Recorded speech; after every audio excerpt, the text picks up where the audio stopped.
It's very humbling to hear such an introduction from someone who's a great teacher to all of us, an amazing human.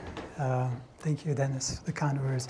It's a great pleasure and honor to be here with all of you to listen to the amazing talks so far. I came only 5 o'clock yesterday, and the talks I heard so far were astonishing, very, very enriching, and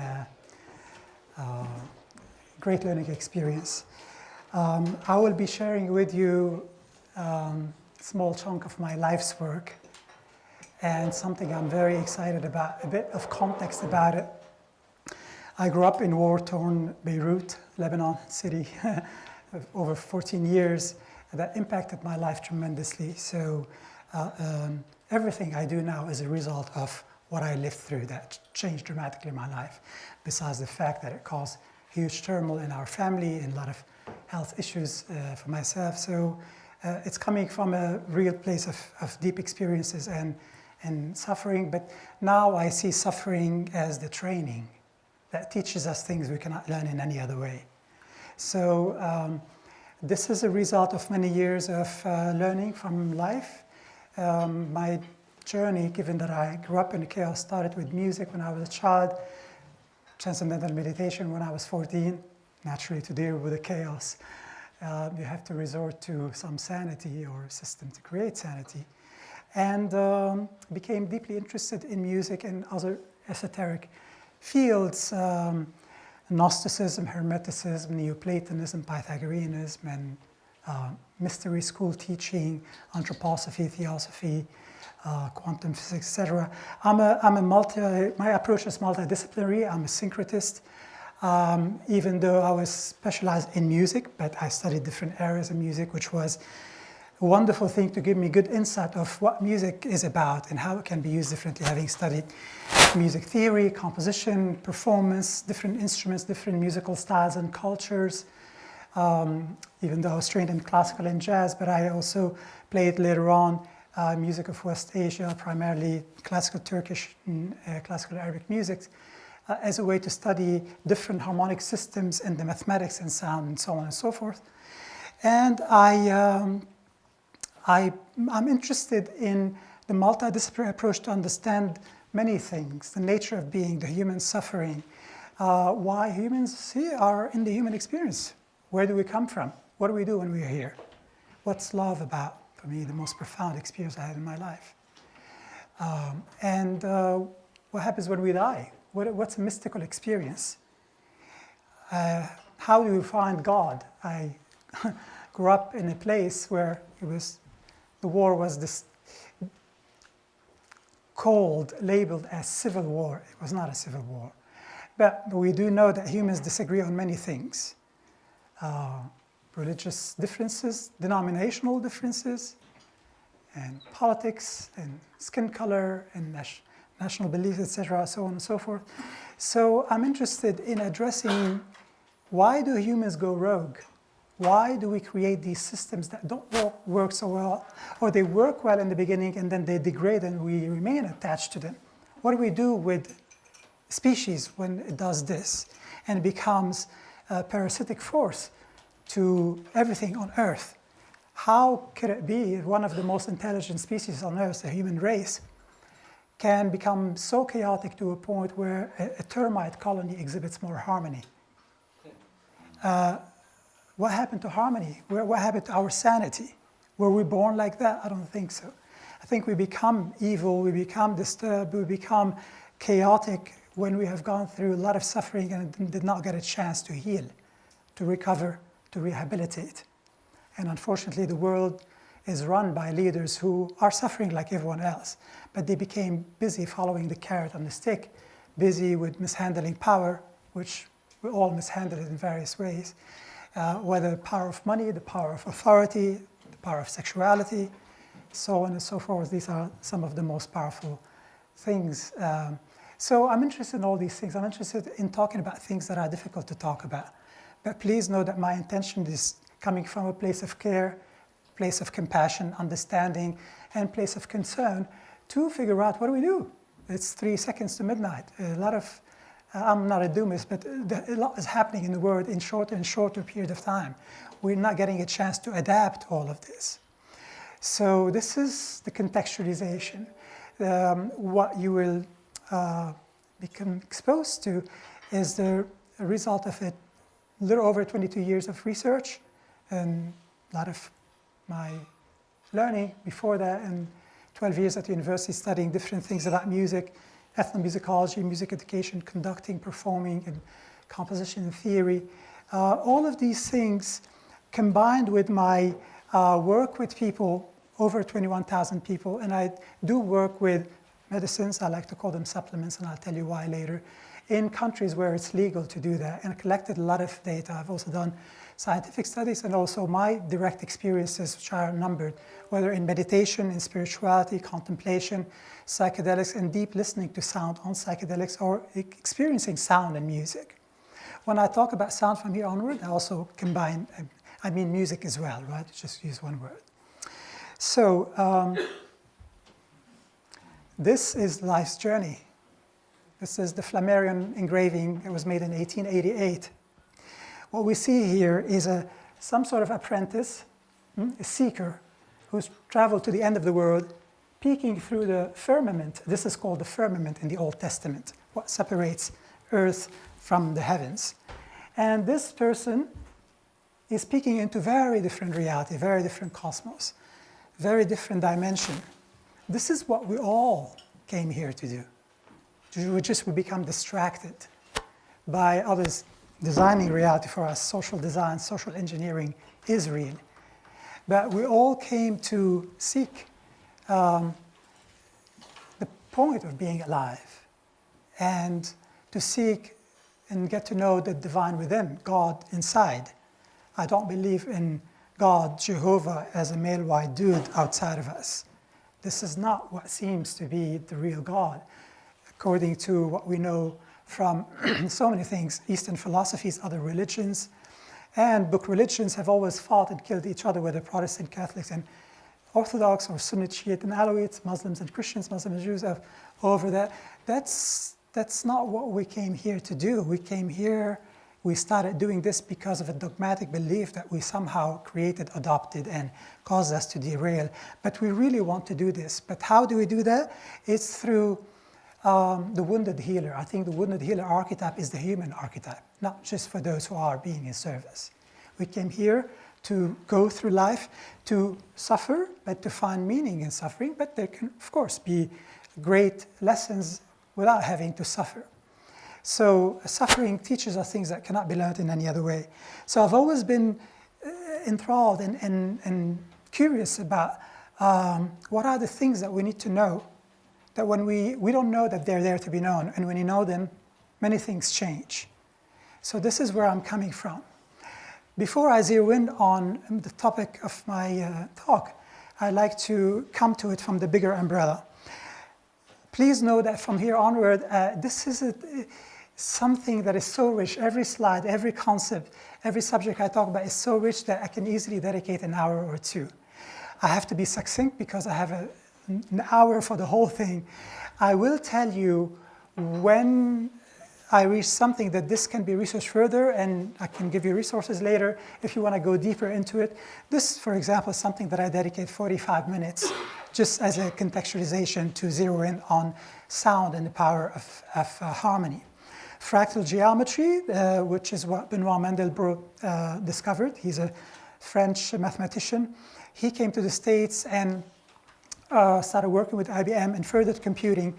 Because of fractal geometry, we were able to create software that does computer-generated imagery, which creates fantastical reality or real reality in films, which means if we can do this in film, quite likely this is done. This reality is also some sort of software. You've heard a lot about it, the matrix, the projection, the simulation. Nick Bostrom talks so much about, Elon Musk, etc. But they're not the first people to talk about it. This is an old concept that I'll address later. Fibonacci series, the golden ratio, phi, the golden mean, the golden number, mathematical constants. These are all mathematical constants and other mathematical constants. All of these things give us this beauty, this balance, aesthetics, nature as the ultimate artist. Behind that there's a very sophisticated system. The only way to understand it is through mathematics. It doesn't mean that the intelligence is made out of mathematics. Mathematics is the method, is the science, the tool that we use to understand this complexity. This is Romanesco broccoli. And the spiral is this Fibonacci, and the golden mean is also in it. Within these patterns that we find in the sunflower is very complex mathematics. They curve at 137.5 degree angles. This is what photosynthesis is, very deep and fronting, and we're not going to spend so much time on it. But then we have this, ceilings of mosques. And this, again, I usually show a lot more and talk a lot more, but what I want to draw the attention to here is that these patterns that we study, this intelligence that's in nature, we are attracted to it as human beings to study, to understand what is our relation to nature, what is our nature, where is the divine, and what is the divine. And these were concerns part of natural philosophy, where science came out from, but unfortunately, science threw away spirituality with having to distance itself from woo-woo superstition, and distance itself from nature, and science became a spiritual, non-material reductionist without any ill intention. It's just to legitimize themselves.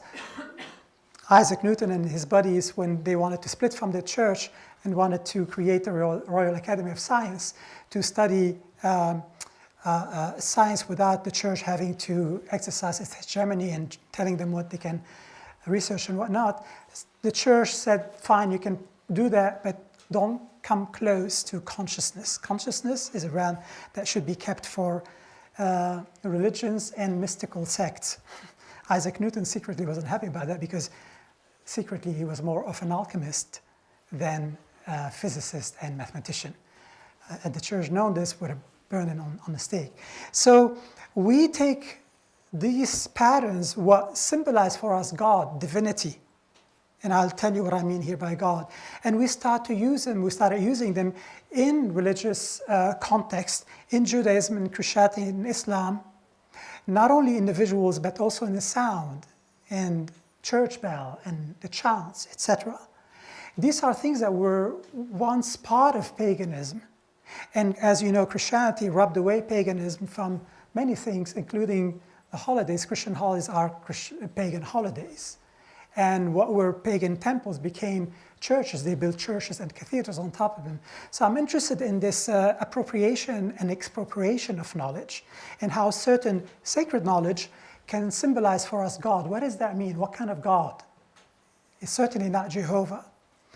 And what Sir Francis Bacon, he was a spiritualist, one of the most advanced human beings, not the artist Francis Bacon, Sir Francis Bacon. He wrote a book he didn't finish called The New Atlantis, which is the most inspirational book for the founding fathers of the United States. Believe it or not, read that book, it's fascinating. And he was a Rosicrucian, he was a carrier of the mystery school teaching. He called the intelligence that we found in the cosmos, the logos, which I'll talk about later, God's word. And the intelligent manifestation of this intelligence in nature is God's work. God's word and God's work. So I'm interested in understanding this. So I'm going to tell you a little bit about what sound does. Cymatics is a study of visible sound and vibration. It was discovered by Ernst Chladni, who was a German physicist and musician. He's sometimes called the father of acoustics. These are images taken from a great book by Alexander Lauterwasser. He's a cymatic researcher, photographer. If you go to cymatics.org, but I highly encourage you to purchase his book, Water Sound Images. What you're looking at here is water vibrated in a small petri dish, and with LED lights on top in a dark room and a camera. And when you vibrate that water to a specific frequency, the light and shadow would create these complexities. Sometimes he adds something to increase or decrease the viscosity of water. There are other things in the room that can influence these visuals, not only the frequency of sound, humidity, temperature, but you get these complex patterns. This is hyperdimensional geometry. This is geometry beyond our understanding. And it can also manifest in putty and more viscous liquids and powder. So what Chladni did, he put powder on a square metallic plate, very thin, and he used his violin bow to bow the edge. When you do that, you get the prime resonant frequency, and it makes the plate vibrate, and the sound, the fine sound, collects in the areas on the plate that are vibrating the least, and it would clear out the sound in the areas of the plate that are vibrating the most. So really fascinating thing. And also Hans Jenny, Swiss-German physicist who treated people with the study of cymatics, and also Lauter Wasser, and a friend of mine, he's an incredible cymatic researcher, trained as an artist and art historian, Gabriel Kellerman, he is Romanian, found correlation between the cymatic patterns and patterns we find in nature, like in here, tortoise shell, zebra patterns, leopard patterns, so on and so forth. Even the shape of the ear, the shape of kidney, and how waves, standing waves or not, are actually what's creating all of these objects and patterns that we take for granted. There seems to be sound behind it. Logos, that's not plural of logo here. Logos in ancient Greek has several meanings: word, discourse, plan, reason, ratio, mediation, order, pattern, harmony. The logos in Greek philosophy and theology is the universal ordering principle, the divine reason implicit in the cosmos, ordering it and giving it form and meaning. The logos is a true universal language expressed in mathematics, geometry, energy patterns, frequencies, processes, systems, relationships, visual patterns, balance, symmetry, ratios, order, harmony. We experience it as music, sound, sacred geometry, mathematical constants, fractals, tessellation patterns, psychedelic visual patterns, etc. The logos is an informational software that's holographic. Beautifully put by Ervin Laszlo. Check out his work if you don't know his work. So the logos seems to be where the concept of God comes from. The logos is the universal ordering principle. This is, if you will, the essence of consciousness that manifests in everything that's alive. Humans, insects, fungi, plants, all, rocks, it's all part of source. This is what I believe source is. And the ancient Egyptians, in the Hermetic sciences and beliefs, all of them work toward you working hard to realize how you are one with God. You are the eyes and the ears of the universe. And to go through life, you need to find the likeness of God within you. God is a concept within us, in our head, in our mind. And the human journey is to shift the noise to signal ratio, to wake yourself up in a dream. In the same way, when we fall asleep every night and we start to dream, this conceptual reality disappears. It's a really big deal. Do you realize how big deal that human history, plants, the cosmos, politics, everything disappears when you're dreaming. And you don't know that dream state is not consensual reality unless you're lucid dreaming and being aware that you're dreaming. But that is usually something that happens a bit as you're falling into the dream state. You're aware that you are, or if you wake up and go to the bathroom and come back and you stay latched onto that dream, you can actually ride that dream state while you're being aware of it. You can certainly train yourself to lucid dream. So, but I'm interested in dreams and how can dreams shift consensual reality. And if you smoke DMT and N-or-5-MeO, you go into a state where there's non-duality. You and the experience are one. The one labeling disappears. The one judging, labeling, calling reality the I. The observer falls out. If you go deep on mushrooms or deep on ayahuasca, what is that about? Psychedelics are teaching us first and foremost about what reality is and how are we involved in calling reality, labeling it, creating it, judging it, and projecting it, and all these things and a lot more. So now I'm going to zero in on the harmonic series, and I'll tie it later back into the logos. And I'm going to spend a couple of minutes, something I could spend at least 10 hours talking about harmonic series. Very, very complex. In my humble opinion, If there's one very, very difficult thing in the universe to research, most difficult thing, it would be this. And there's many others far more advanced than I am have affirmed this, even Plato and Pythagoras. So harmonic or an overtone is any frequency higher than the fundamental frequency of a sound. The fundamental and the overtones together are called partials. Harmonics are partials whose frequencies are integer multiples of the fundamental. So here you have a string, and let's say the string is tuned to C, Do. And you pluck it and it gives you a C. And that string, as it's vibrating as a whole, it also vibrates in divisions of 2, 3, 4, 5 to infinity. And every time it divides or subdivides, you get the harmonic. So, and the harmonics are always in the same order. C, the first harmonic would be an octave higher C. For the non-musician, an octave higher, this is where the frequency doubles. Okay? And the next one higher, the second harmonic, here and here, these are called nodes, it would be a G, a fifth higher from this one, or an octave and a fifth higher from that. If you were to start on D, everything follows suit. Then the first harmonic would be a D, the next one would be fifth higher, which is A, and so on and so forth. You cannot change this order. That's a mathematical constant. The order of the harmonics will always be the same. If you change the note, everything follows suit. The next one up will be another C, two octaves higher from this one. C here, there, and there. And then E, and then G, so on and so forth. But why is this found in nature? What is the point? The point is to give us the tone color of everything that we hear. Your voice, the sound of piano as you compare that same note to the sound of a flute playing that same G sharp, or the sound of a ukulele playing G sharp, or a guitar plucking G sharp. What gives you the tone color, the timbre, sound has a color, and what creates the color is these harmonics. The harmonics are which ones are present and which ones are absent. Of course, here is going to be few ones that are present because the harmonic series goes on to infinity, all getting along together, the ultimate community, the harmonic series. And the tone color is which of these harmonics are present, which ones are absent, and of the ones that are present, to what levels of strength or weakness are they present. And that gives you a very specific signature. That would be Alexandre's voice compared to Dennis's voice, the sound of a violin playing specific note, the same register note being played on an oboe or clarinet. What gives you the tone color are four things connected to physics: the size of the instrument, the shape of the instrument, the material the instrument is made of, and how do you produce the sound on the instrument. Do you blow into it?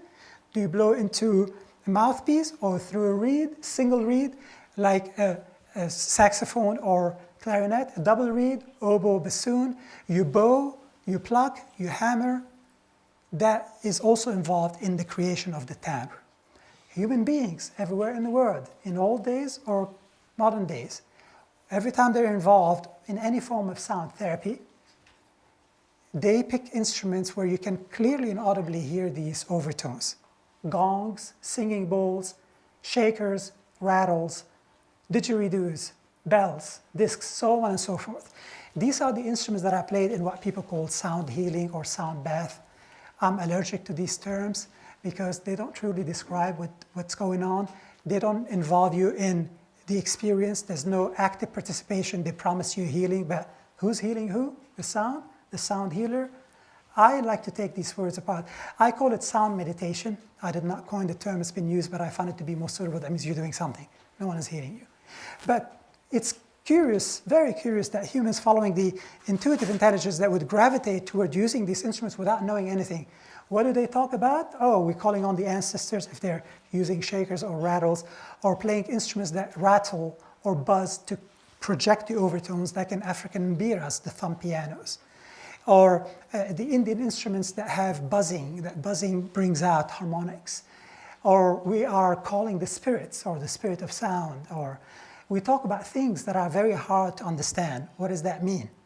Well, I, as an ethnomusicologist, studied things in context for years. Now, we receive anthropological training, and when you study things in context, the story changes dramatically. And we go into great effort studying the language of whoever tribe or people we're studying, learning to play the music, spending time with them.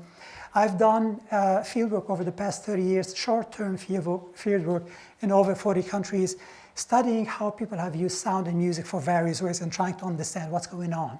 What do humans look for? And talk about differently. And we as Westerners, deeply interested in this archaic revival, especially in the past 20 years, foolishly and inadvertently and without any attention, we take it out of context and then it becomes something else. It's not what's going on. This is their narrative. That's their cosmological model, and we are to respect that, and we're grateful that they've kept these traditions alive. But it's a big, big, big, big mistake to take it out of context and repeat what they're saying. And there's a lot of problem in that. It's giving way for the ego to come and be participant. More about this later. So the harmonic seems to be a system that's the closest thing to the logos, the most connected, the most tangible thing, the thing that we can experience the logos in the best way possible. Why? Because it's acoustics. The physics of sound impacts consciousness like nothing else. Everybody knows that we study the laws of physics to understand the universe and nature, and our nature. We're not aware to what extent consciousness is ruled by acoustics, and that's why we squeeze in music everywhere.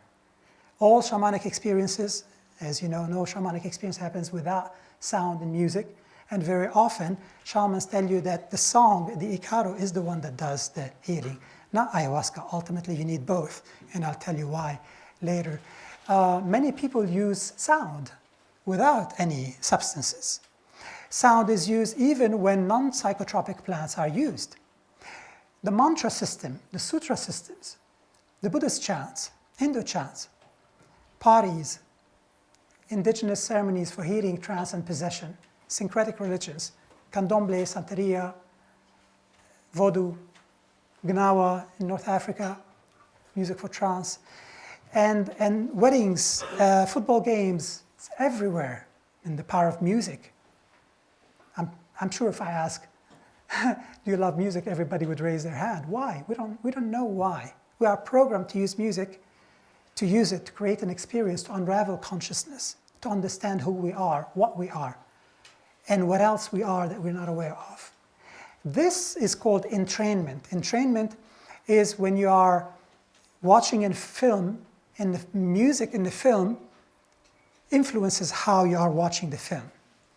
If you are in a place, cocktail, and there's music in the background, and you have a conversation that's not so serious, and the music is fast beat, rhythmic, after a while you're going to start to see people doing this, nodding their head, tapping their hand, their feet. Eventually that's what gets people to get up and dance. That's entrainment. Entrainment is when you go to yoga studio and you smell incense from India, or you smell Palo Santo in shamanic ceremonies, or you hear sitar, you think, or tampura, which brings out overtones. This is the instrument that's played in Indian classical music performances, instrumental or vocal. You think Eastern philosophies. If you go inside a church, smell incense, you hear church bell. All of this is entrainment, and our consciousness is a product of everything that we receive. I call that the overall diet. Not only the things we eat, the books we read, any material we read, anything we watch on YouTube, on news, the music you listen to, the smells you smell, the conversations you have, the people you meet, the places you visit.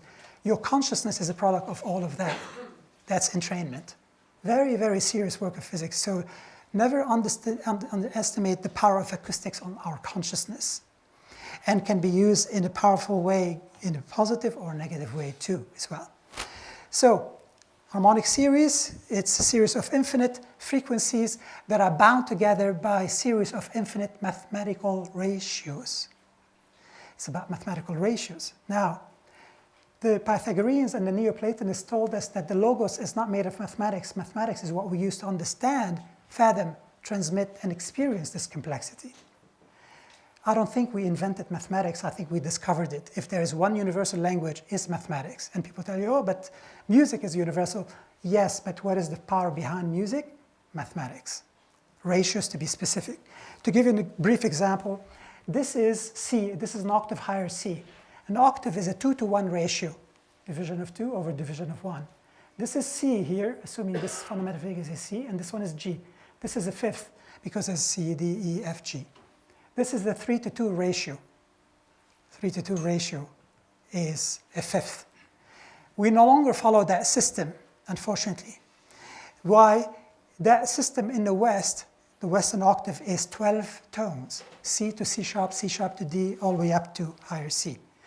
A half step for the non-musicians is the distance between a white and the adjacent black key on the piano, or one fret on the guitar to the next fret, up and up and up. These are all half steps. The problem in the West, Western harmony, is not that it's only 12 tones. Indian is 22 tones per octave. Arabic and Persian music is 24. Turkish is 53 tones per octave. Byzantine chants, the Greek Orthodox chants, 72 tones per octave. The problem with Western scale and octave is not that it's only 12, it's 12 that became quantized. We got them to snap into a grid. More about this later. I'm going to show you harmonic spectrum analysis. Here, you will see and hear the sound of this specific singing bowl. And in singing bowls, you hear harmonics. And you'll have the directions in the video. I create these short videos. If you want to watch this one again and many others, please go to my website. Everything is free. I work very hard on putting serious content to demystify the power of sound so that humans understand it and relate to it and understand why they love music. But now we can measure these harmonics and understand them more thanks to the specific software, Isotope RX, which is used for music editing. So here we go.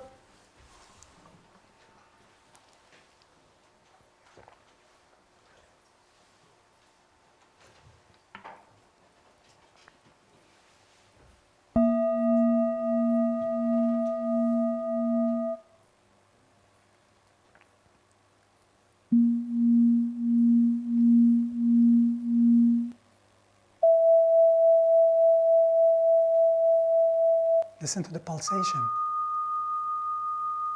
It's called modulation.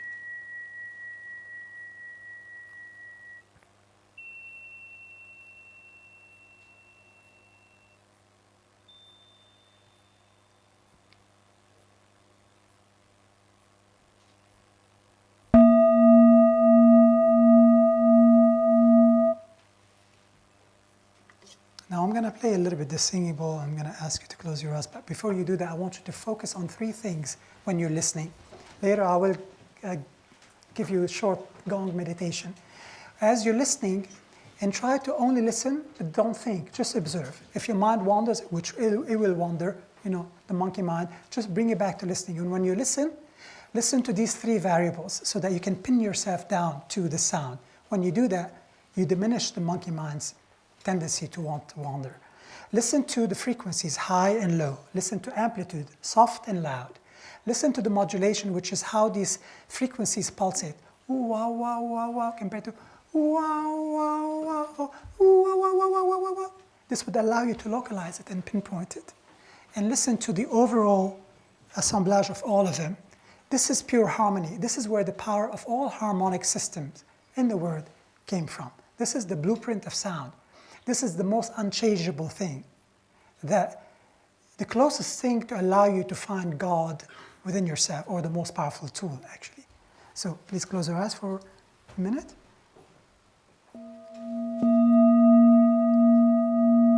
Here there's a focus on the lower and mid-range harmonics frequencies.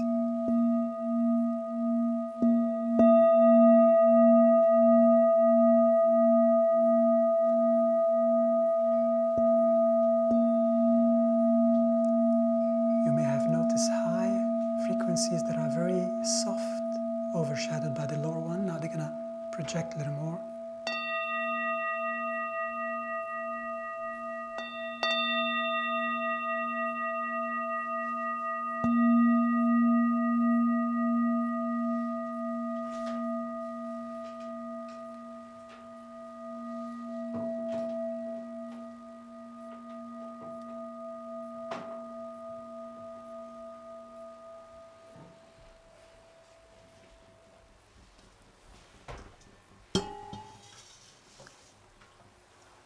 it is very difficult to create a gong, a bell, a singing bowl. This is made out of bronze. Bronze, bell quality bronze, is 75 to 77% copper, 20 to 22% tin. There's alchemical meaning and symbology behind that. I'm not going to get into it now. When you source these metals in specific amounts and melt them in very high temperature and bring it out and hammer it to create an instrument like that, it's a lot of work for human beings. Why? Because when you do this, spend this much time and energy, you have a very powerful instrument. When you do this, it changes a lot. How humans got to discover this. Some of the most important thing to understand, very, very valuable things. And to realize that there's something within us that vibrates sympathetically. Sympathetic resonance is this, for example. I don't know if you'll be able to hear it. If I'm going to sing a frequency and you hear it coming back from the gong. Ah, ah, ah. That means this frequency is found there. The gong has hundreds of, if not thousands of harmonics. When we become subjected to these harmonics, we awaken. Something in us awakens. Recognize that, because it seems that the harmonic series is encoded within us. I told you a little bit about the harmonic series and the equal temperament, which is the quantization of the octave. I have a video, but it's a few minutes long. I'm going to skip it, but it's on my website. I encourage you to watch it. It demonstrates the difference between these frequencies. We no longer play and listen to music in pure harmony. This harmony in the West is quantized. The cultures, ancient cultures that have used it, still using it, are Indian classical music, and this has been influenced by Persian and Arabic classical music, Turkish later on. Turkish, Arabic, Persian, these are called the maqam system, that went westward to North Africa and went eastwards to Western China, Mugham system. Western China is predominantly Muslim. So they use this when you sit and listen to these scales, to these ragas, to these maqamat, they are given different names, their modes. These modes have notes that fall in the cracks between the black and white keys on the piano. If you sit and listen, you go into an altered state of consciousness, state of euphoria, of ecstasy, of enchantment, in Arabic called tarab, the Indians call it bhava and rasa. You add to it a substance, a psychedelic, it changes the whole story. But you can go there without anything. Musicians, when they play naturally, even if they're trained in Western classical system, in conservatory or university, they automatically play in non-equal temperament. That means that's what we vibrate sympathetically with. As singers and string players playing violins, violas, cellos that have no frets. If we have the opportunity, we play in the cracks. If we don't have the opportunity, we have frets or keys, then we are forced to play this note or that note. So this is pure harmony, and we are to awaken harmony within us. I'm going to keep moving because I can talk about this stuff forever. This is one note in the Shruti box, which is a squeeze box that has a sound like a harmonium or accordion.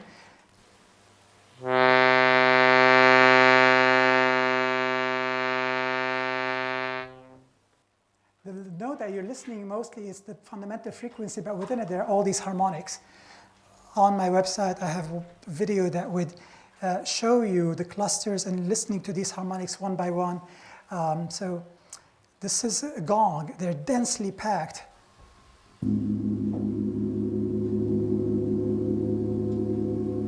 It sounds like the beginning of the universe. Didgeridoo. So people gravitate toward these instruments without knowing anything about any of the stuff I'm talking about. No acoustics, no mathematics, no harmony, no music theory. That's what I relied on, followed, and tried to study is what people intuitively, if there's no one interfering and misguiding them, go look over there, they tend to do, they tend to create. And how they talk about it is something I take seriously and respect, but I'm more interested in connecting the dots and understanding what does this distill to? What is this about? How can we use this in a way that's helpful to us right now when we're in great need of so many things? I'm going to skip this video, pardon me. This is basically the intervals, unison is C to C, minor second is C to C sharp, major second is C to D, minor third, C to E flat, so on and so forth. So in the 12-tone sense, the equal temperament, everything is nice and tidy. Every half step is 100 cents. A cent is 100ths of a half step, a tone basically, totaling to 1200. This is the just intonation. This is the tuning of the harmonics of the frequencies in the harmonic series. We are here, we're creating reality out of this difference. We always try to improve on nature. Impacted by ignorance, impacted by an agenda, a dogma, or by intention to control. One of the most powerful things to keep your watch on is music and its power on people. And music industry was created with dumbing down music.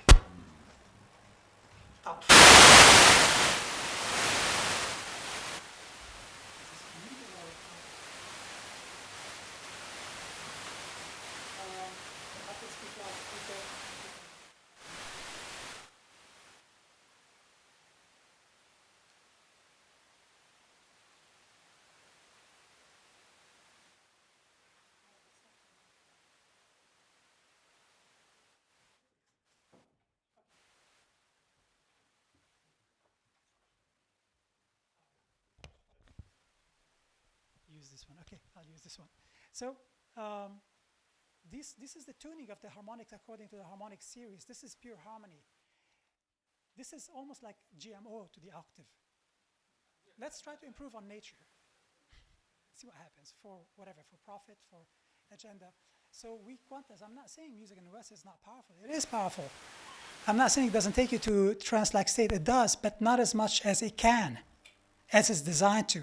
The tertial harmony that we created, which is stacking thirds on top of each other, that's not how we were meant to explore harmony. This is a long discussion that I'm going to have to save it till later, but it's very, very deep stuff. So I'm going to show you some samples from my scientific studies that I've done of what happens when you subject people to harmonics. This is my subject's baseline brain. This is time. These are the brain wave cycles right here. And blue means no electrical activity, green, red, yellow, and white, highest peaks. So thoughts in your head are electrical signals. The human body is a very sophisticated machine that runs on chemicals and on minute electricity signals.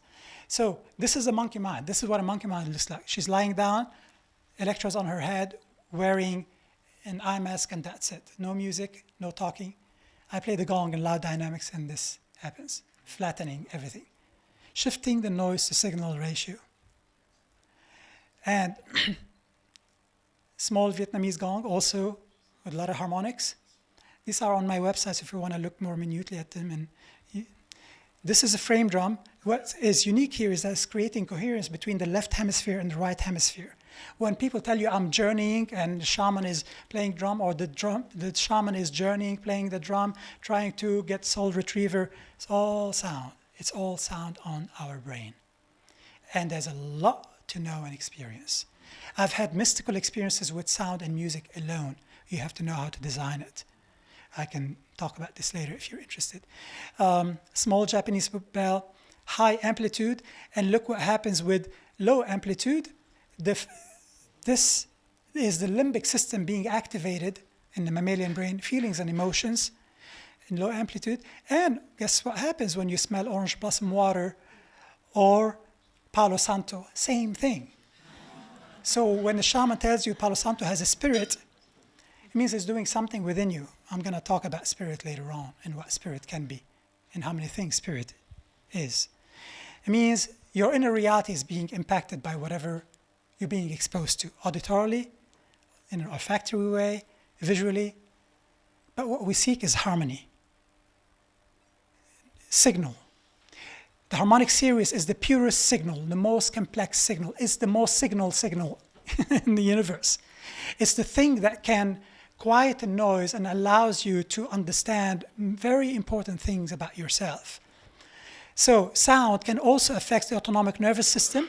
With the lives that we lead, we're stuck in the sympathetic system. We don't know anymore how to go to parasympathetic.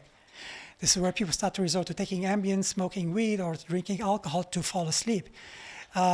what's parasympathetic? You're here, but you're not doing anything. You're not ready to do anything. You're just being here now and being present. The vagus nerve causes a lot of severe issues. Vagus nerve starts in the brainstem, goes around the esophagus, between the lungs, through the diaphragm, and attaches itself to every organ we have and ends at the sphincter. So if you're feeling nervous, panicking, you feel stuff in the stomach, this is vagus nerve. Read about the vagal theory and vagal toning. Vagus in Latin means vagrant. Heart rate variability, which is how the heart communicates to the brain.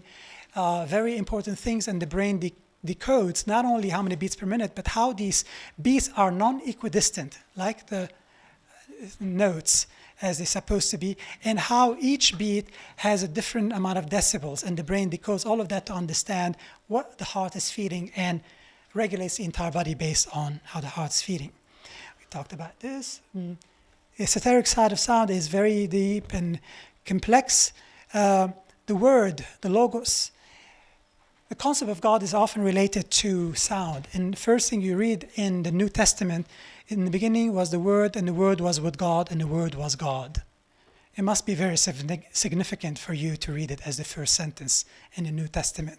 The word here is a mistranslation to logos. We talked about the logos, and the Eastern philosophies tell you that the primordial Aum created the universe. Aum is not about the sound, it's about what happens in the buccal cavity in the vocal tract. When you go Aum, I'll talk about this a little later. The universe was sung into being, ancient Egypt. The Big Bang in the West. Aborigines in Australia tell you the universe was created with two songs. Nada Brahma and Spanda. Spanda is movement. Nada Brahma is the world is sound, the world is vibration. In Hinduism, the unpronounceable name of God in Kabbalah. Mystical Judaism, the Tetragrammaton. What is this about? How could sound be God? Well, we create reality with our words. When you create words, words are vowels and consonants. A, I, the vowels. A, I, E, U, O. You're not changing the frequency. You're only dropping and lifting your lower jaw, widening and closing the vocal tract. The vocal tract is the distance between the vocal cords and your lips. It's how these frequencies that are generated by two vocal cords or folds, they're more like folds than cords, are vibrating, and how that vibration is amplified in a specifically architectured space, that is your vocal tract, decides on what vowel you're pronouncing. Consonants are vowels plus something. Think E, E. Try to say E and feel what goes on in your mouth. E, E. So your jaws are close to each other. Ah, eh. Let's go back to E. Now say T, T, T. So E, T is E plus the tongue flicking in the back of the upper teeth and the gum. T, T. D is a little harder press. P, there's no tongue involved now, smacking of the lips on top of what E is. Z, G, V, B. Language is made out of alphabet. Alphabet is random sounds we can make in our mouth. With the tongue, lips, teeth, uvula, R, the French R, French and German, R, R, R, or sound, that's the soft palate, or the guttural sounds in Arabic and Aramaic, H and Ain. You know? So these are sounds that you can make with this part of your being, of your body, and each one we create a symbol. You put these sounds together, these letters together to create words, and words have symbology, and that's how we create reality. It's a very big deal. What is this? Waveform, acoustics, harmonics. Words create reality. Terence McKenna said over and over, the world exists because we have a language for it, right? Yes. So sound creates reality. If sound can create reality, then sound must be God. So there is a correlation between sound and reality. I don't know if this is working or not. Maybe I should keep using this one. I'm going to move on because this is a rich subject. So now we're realizing that Plato's work thanks to Jay Kennedy, professor of philosophy at the University of Manchester, that is all about sound and harmonics, while he was a Pythagorean. But he encoded this. Professor Kennedy is someone who knows the work of Plato very well, and that the dialogues is one of his most important work. He also understands music theory, ancient Greek music, and mathematics, and he was able to correlate all of these things and realize that it's encoded. Why? His teacher, Socrates, they were both Pythagoreans. Pythagoras went around the world, gathered these mystery school teaching, went to the Hermetic schools, waited 20 years to be accepted to them, and brought them to Europe. And centuries later, in this case, a couple of centuries, he had two major philosophers involved in this study.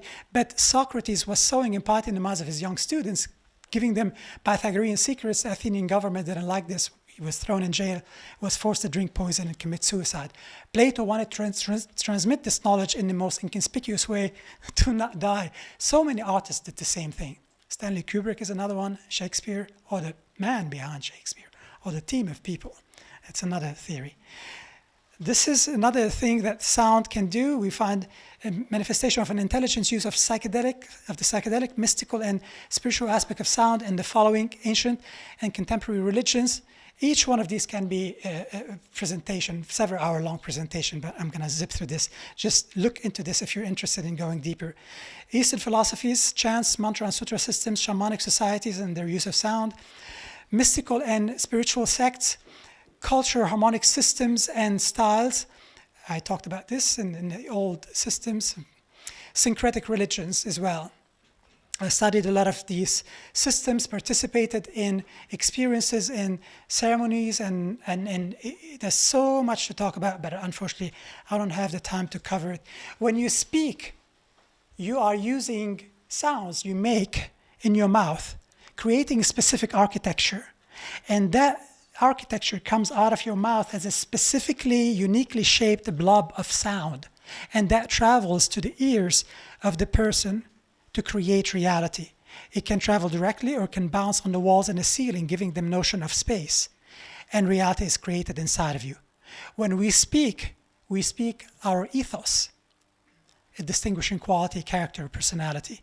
You communicate your thoughts, your feelings, emotions, sensations, ideas, micro thoughts, all of this. So it's very important to pay attention to words.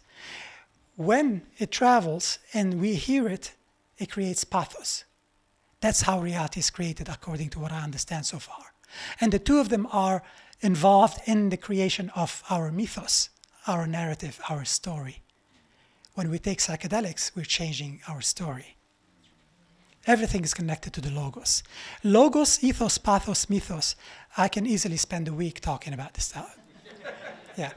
To give you an example how much this material can be expanded to, in 2019, Dennis was kind enough to invite me to launch the Mckenna Academy in Wilkatika in Sacred Valley.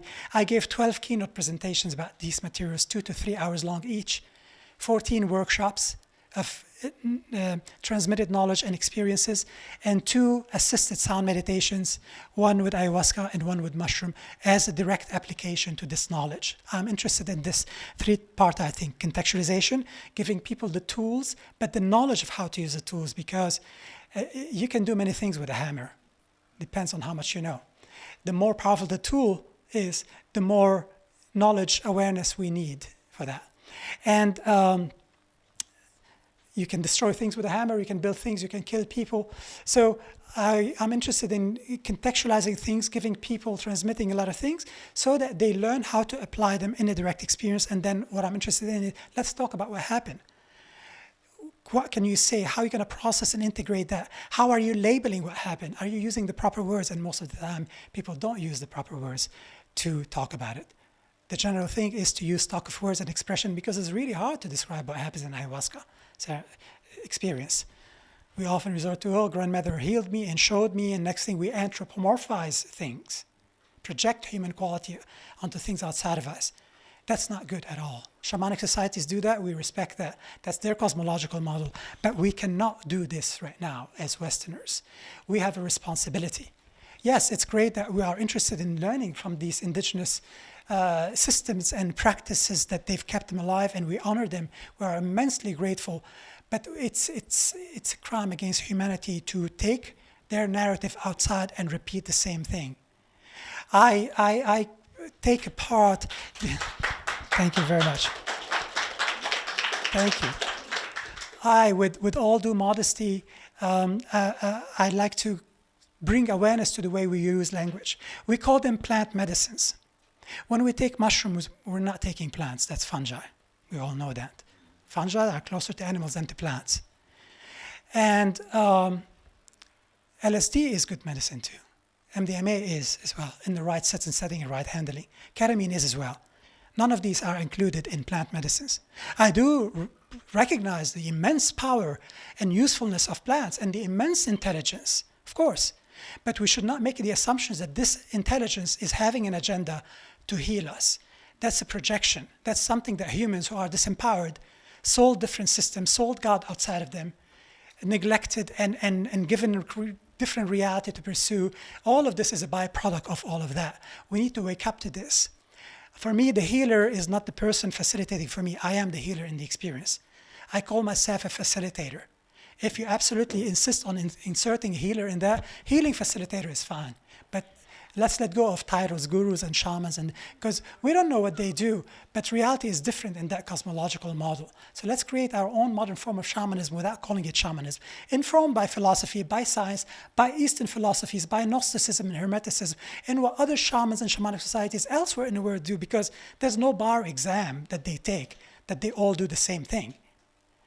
It's very hard to understand what they do. This is coming from a place of experience, having received from many different shamans, many different people who work with many different sacraments, and facilitators who did the job well. And I facilitated to over 21,000 people, and I've made a lot of observation. At the end, it's you doing the work, you being your own healer, getting out of the way, letting go of your attachment to your pain, to shame and guilt and anger. And we need to approach this with compassion and deep understanding, and gaining back agency. Healing is agency. Healing, rehabilitation, education, regeneration, rejuvenation, revealing to the true nature of things. These are all things we get from an ayahuasca experience. Okay? The medicine, I like to call it supplement. How you use the supplement makes it medicine or not. These medicines, psychedelics, need a lot of work. They're not like Advil. If you have a headache, take it, and the headache will be gone. You don't need to do anything. We need to do serious work. We need to learn about what kind of work. How do we do our work? Because no one can do it for us. Healers don't heal us. They do very important things in entrainment, positive entrainment, and promoting harmony, giving us the tools, creating an experience, keeping us safe. They have an enormously complicated and valuable job, but they don't directly heal us. We need to grow up. Scientific studies on sound, is enormous. I'm going to focus only on this to show you that these are microtubules. Microtubules are some of the most complex and the tiniest structures in our body.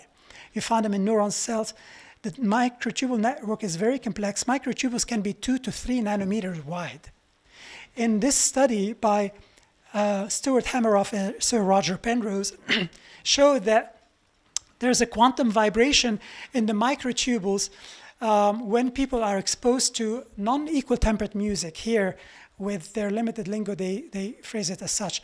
Consciousness depends on enharmonic vibrations of microtubules inside neurons, similar to certain kinds of Indian music, but unlike Western music, which is harmonic. What they're trying to talk about is that harmonic system versus equal temperament, or just intonation, what I was talking about earlier. Connectum harmonic, the brain is wired in a very specific way. They're networks, and if you receive an education that can take advantage of this inherent wiring, you make the best out of what you can do with your brain. Connectum harmonic, we're realizing now, this is a very recent study that came out in Nature Journal from Imperial College, led by Celine Atasoy and Robin Carhart Harris and a couple of other scientists, that there's cymatic patterns that we're witnessing in the brain when people listen to music, and especially suitable music, if I may add, and when they're on LSD. So we are vibrational machines. So for that to happen, we need pure vibration, not rock and roll, not Beatles, not classical music, as you're tripping on mushrooms, LSD, or ayahuasca. you need to understand what works really well in music to listen to it. And that's something that took me many, many years to understand what would be suitable without being biased. If I were to be biased, I would use classical and jazz. That's what I studied for years, composed, played, conducted, but I wouldn't do that because there's a lot to. So having done a lot of these studies, I created a practice, sound meditation, which can be assisted or unassisted. And I wanted to understand the structure. What kind of inherent structure we should have in a shamanic experience? First and foremost, mindset. I don't define mindset as only intentions. It's often related to set and setting, mindset that is set. As only intentions, I find mindset to be intentions, attention, will, awareness, presence of mind, reasoning, discernment, logic, belief, curiosity, intuition, inspiration, imagination, passion, and knowledge. All of these things are part of phenomenology. What we bring to an experience, who's having the experience. They're not always used together, but these are parameters that we can use into various levels and degrees based on what is really needed. The setting, safe setting where light, smell, sound, and temperature are modified to keep people feeling safe. So that when they take the supplement, the sacrament, and to disconnect from the default mode network, to experience who they are beyond the default mode network. Default mode network, for those of you who have not heard it, is the physical aspect of the ego, is the egoic mind. And it's areas that light up with activities and blood flow. And when we take psychedelics, all of this decreases, and we can experience reality a bit outside of that or dramatically outside of that. So there's a diminishment of default mode network. And we also disconnect, I believe, from the reptilian brain. The reptilian brain, which it's responsible for keeping us alive, for keeping the machine running, that is responsible for running the digestion, balance, motor skills, your facial expression, your breathing. It doesn't require your permission. The problem is that when you're being frightened, your reptilian brain is on guard all the time. You become addicted to news because the reptilian brain wants to be informed for you to be safe. And there's not enough amount of news for you to feel safe. You always need more and more. So you become enslaved by something from within you. There's a hacking of the hardware. And not only that, the reptilian brain starts to impinge on how the mammalian brain, where the limbic system, feelings and emotion, the middle area of the brain, works. And there's no red flag that comes out. And the reptilian brain also impinges on how the neocortex works. Logic, discernment, reasoning, common sense. This is where people go to supermarket and buy all the toilet paper, even though COVID does not cause diarrhea. Right? So this is no common sense. Why? Reptilian brain is in charge. It's like they're willing to do anything. I believe the psychedelic experience is to push it back to where it needs to be. And a good shaman, a good facilitator is someone who doses you carefully, little by little. Makes you feel safe. Harmony, olfactory harmony, sound, toning, vocalization, I'll get to the rest of the stuff, for you to disengage, for you to not be alarmed. Because where does the bad trip start and how does it start? Something from within you telling you, this is not looking good. This is too much. Reality is modulating or melting to great level very quickly, too soon. You need to acclimate. So try not to go too deep too quickly if you want to do it right and not set yourself up with a bad trip. So, context is so important to create context. We are here to do this, and how is the best way that we do it? That's in short. What happens in the mind? What kind of gears do we use in the mind when we are in a psychedelic experience? I realized that meditation can be a great thing, but mostly contemplation, which you can call it introspection or self-reflection, following the visionary state. People confuse visions with visionary state. They think that visions are only visuals. Visual aspect is one aspect of the visionary state or of visions. The visions or visionary state manifests on the mental, emotional, physical, spiritual, energetic, and visual levels. So if you have a trip with no visual, that's still a trip. You still have visions. The third one is mindfulness, but most of the time we are in the middle part, in the contemplation, introspection. Breathing exercises, I found it to be very helpful while you're massaging the vagus nerve as it goes through the diaphragm and moving the organs about, which is to loosen up the vagus nerve, to bring toning to it, to relax, because it becomes tight with stress and panic and crazy things in the world. Visualization and guided visualization, guided perception and verbal guidance to change the way how people perceive reality. And as you know, the brain cannot differentiate between something that's being visualized, dreamed, hallucinated, or you're living in it for real or recalled. Toning and vocalization, experiencing your voice through bone and tissue conduction. That's what happens when you hum. You're feeling the vibrational aspect. We hear our voice through bone and tissue conduction and through the auditory. Other people hear you only through auditory. That's why you react when you hear your voice recorded for the first time. It's like, yeah, it doesn't sound like me. Yeah, that's how people hear you. That's not how you hear yourself. So working with overtone emitting instruments, gongs, singing bowls, etc., but without calling it sound healing. And what kind of listening to apply? Judicious, equanimous, attentive, intentional listening means to get out of the mental diarrhea that's with us all the time and the monkey mind, try to listen. And if your mind wanders, come back to listening. Don't listen and intellectualize. And by the way, none of what I'm saying is about intellectualization. All of this is to get us to be ready for the direct experience and how much the direct experience can unravel, which is you become the art. That's the aim of what I composed here, putting together, lose yourself, have an ego death, die before you die. Understand what else you are. Lose the one that wants you to be, no, this is that, we know this, let's stay safe. Because this is where the culprit is. Judicious listening in all of these ancient musical cultures, in these maqam system and Indian classical music, this is what people create to understand why they're alive. This is something that we do all the time. So we don't have that in the West. We listen to music as we do other things. I'm not saying that's bad. That's fine, but don't only do that. Sit and listen to valuable music to go inwards. Olfactory stimuli being harmonies, supplements. I like to call them supplements. What you do with them makes them medicines or not. Supplement means it's taking you to something already exists within you. Supplement is a tool. I see sound, music included, and psychedelics are as natural organic technologies. And to use the technology correctly, you need to understand that not only the tools is important to have, but the knowledge, the awareness, the handling of the tool. Otherwise, and you know very well, psychedelics can cause a lot of detriment, which I'll talk about later. There are a lot of benefits of working with sound by itself. These are on my website. You can imagine what happens when you combine them with combined sound and psychedelics. And metacognition is, I believe, what happens when we take psychedelics. This mental diarrhea that's with us all the time. The monkey mind, and sometimes good, valuable things. Or when you sit in an introspective state, sit in nature, or think, directed energy, directed attention. Your attention is the spotlight of your mind.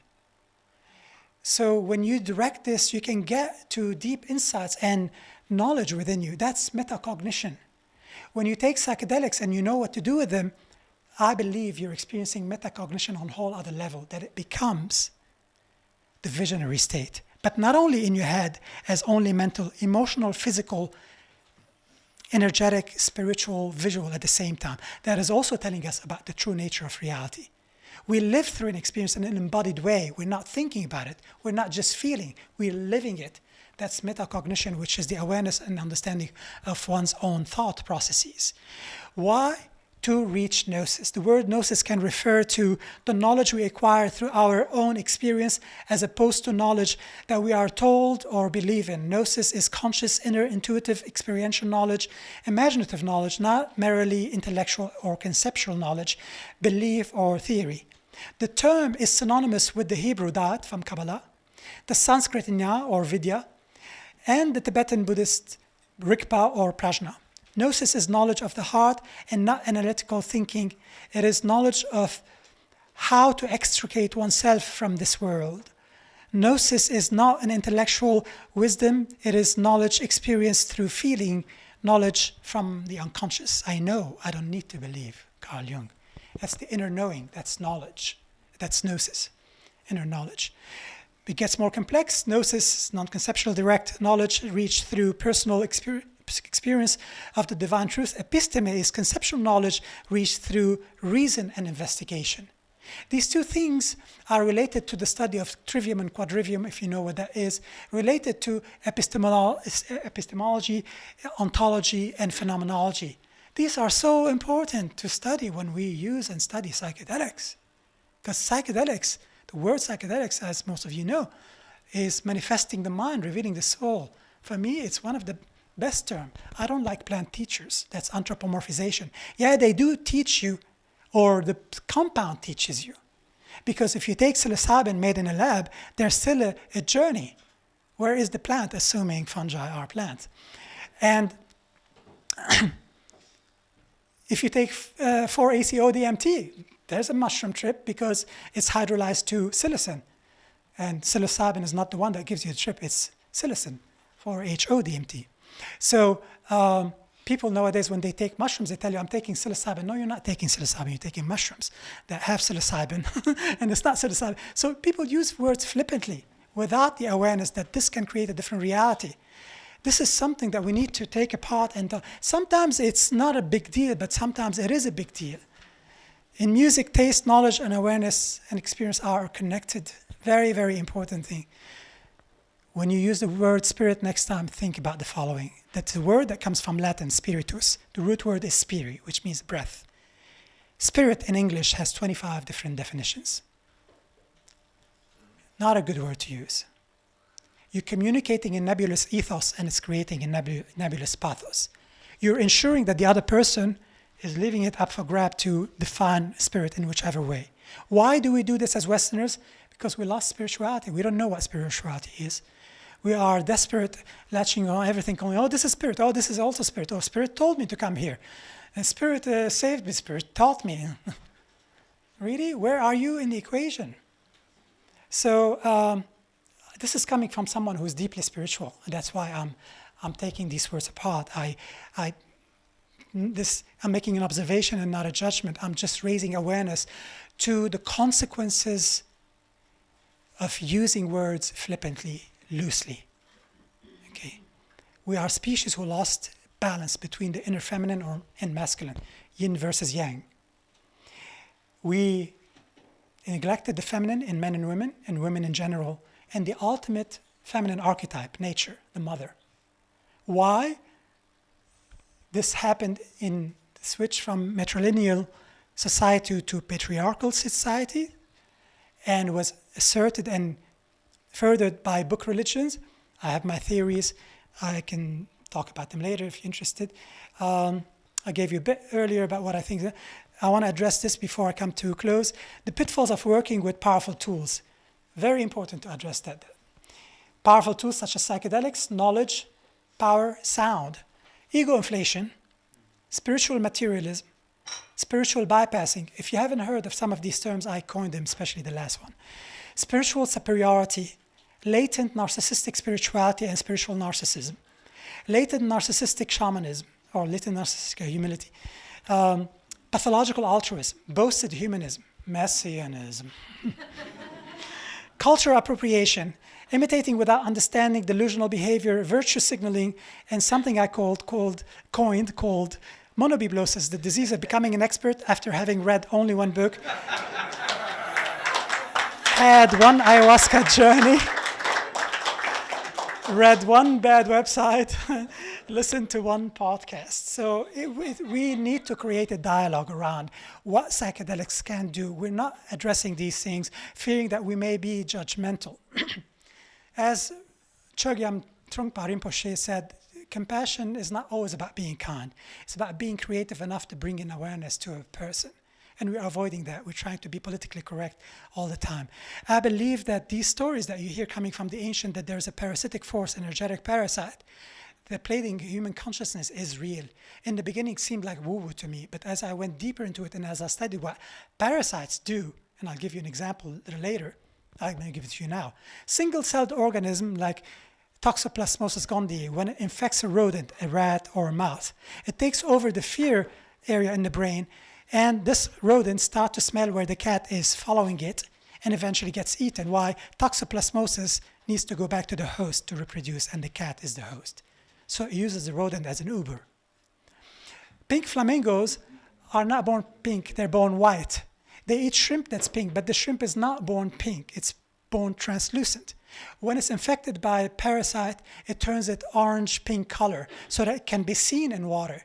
And also modifies certain areas in the brain. Instead of going about solitarily, individually, they start to swim in schools. Why? To increase their chances to be eaten. Why? The parasites need to go back to the host, and the pink flamingo is the host.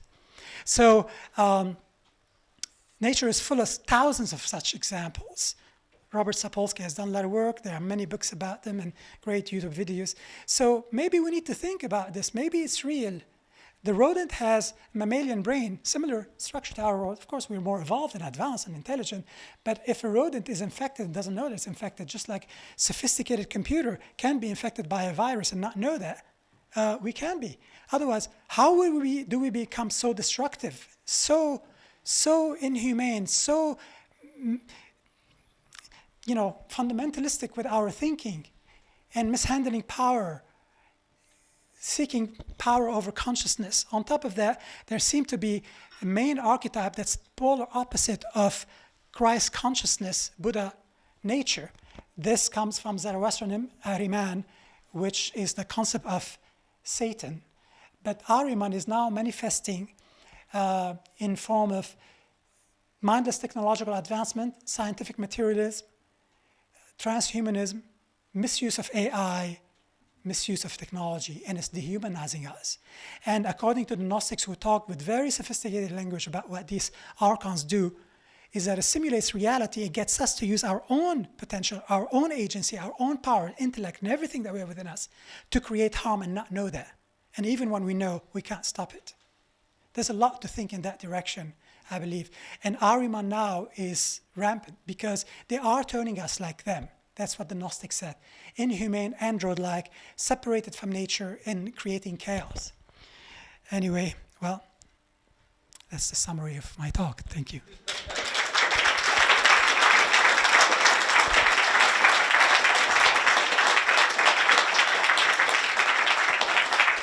Thank you so much, Alexandre. He has prepared an amazing 30-minute sound meditation for us, so we want to make enough time for that before lunch. I see all these hands raising. Actually, let's take two quick questions, and I'll shorten because a lot of people want to ask, if you don't mind. Just two questions, okay? Okay. Yes. So, Laurel? Because I threw in a lot of bombs and a lot of... I'm sorry I had to rush through it, but this is very, very enormously rich material. And anyway, please. Dr. Tannous, thank you. Tannous, thank you. Have you ever been sung to by a plant? Sung to by a plant? No, I would label that differently instead of the plant as singing to me. I've participated in many dozens of ayahuasca ceremonies, wachumas, and all the master plants. I would not call that the plant singing to me. It's the ethos of the song, of the words, of the music that's creating pathos within me and allowing me to find a state of inner harmony. I think that my spiritual practice and interest in Eastern philosophies and meditation gives me the ability to label things differently in a shamanic experience. I understand what shamans mean by the plant is singing to me, but I would not label it like that, and labeling creates reality. You're welcome. Okay, last question. Thank you so much. Language. I'm very curious as well, so I always try to be careful with the language that I use, and I was listening attentively to your language, of course, and I was surprised then to hear words used to describe the human experience with hardware and wired, and I'm not a machine. No. And the other thing that I didn't hear on the other side, which I think is very much about the human experience, it's the heart. I did emphasize the role of the heart when I talked about heart rate variability, that the heart gives signals to the brain and the brain. So but to answer again, this it's question, about the signal, and like there is no heart, yes, the real heart. I'm going to answer your question. This is a very good question. Pardon me for not having expanded more on what I mean by hardware. I use this language specifically, but with intention. The intention is so that people can relate to it. What I mean here is that the hardware, which is the different parts in the body, the brain, the endocrine system, the microbiome, the heart, and subtle energy and everything, let's call this hardware, just for the sake of this. When the hardware is used out of balance with no awareness, it creates a different consciousness. And this consciousness can be a different operating system. I'm doing this on purpose, not being inhumane, not being modernist, no, it's all about the heart at the end. The heart is the real boss. The heart influences the brain more than the brain can influence the heart. The heart is magnetically more powerful than the brain. This is from Heart Math Institute. Electrically, 200 times more powerful than the brain. It's all about the heart. It's all about love. I did say earlier that love was the most profound experience.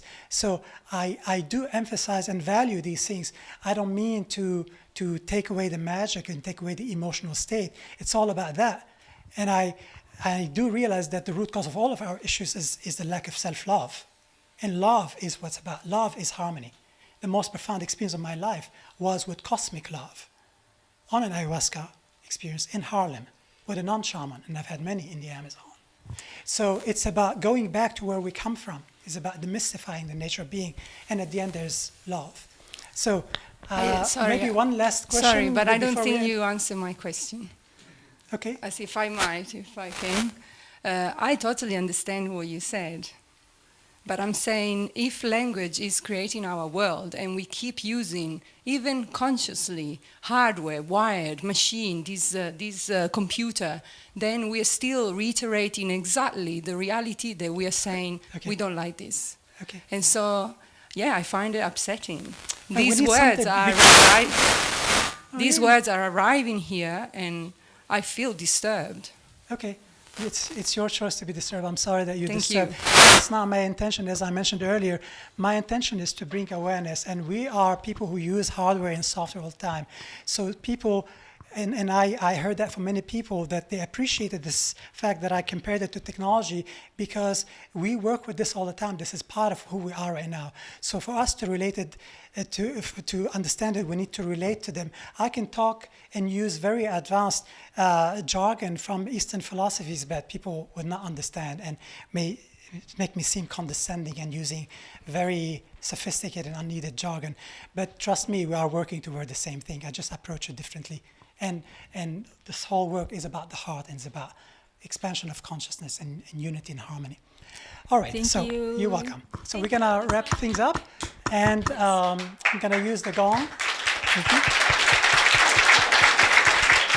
Okay. So we're going to go deep into the heart with the sound meditation with Alexandre for 30 minutes before we break for lunch. Alexandre, I will have to say that he helped to launch the Mckenna Academy back in November of 2019 with his Mystery School retreat. It was a 10-day retreat reviewing all of this material, and he couldn't even get through everything within 10 days. Right now, we only gave him 45 minutes. So I encourage you, if you would like to connect more with Alexandre, if you have more questions, visit his website. He will be here, or look into his several retreats and seminars. Thank you. Thank you, Christine.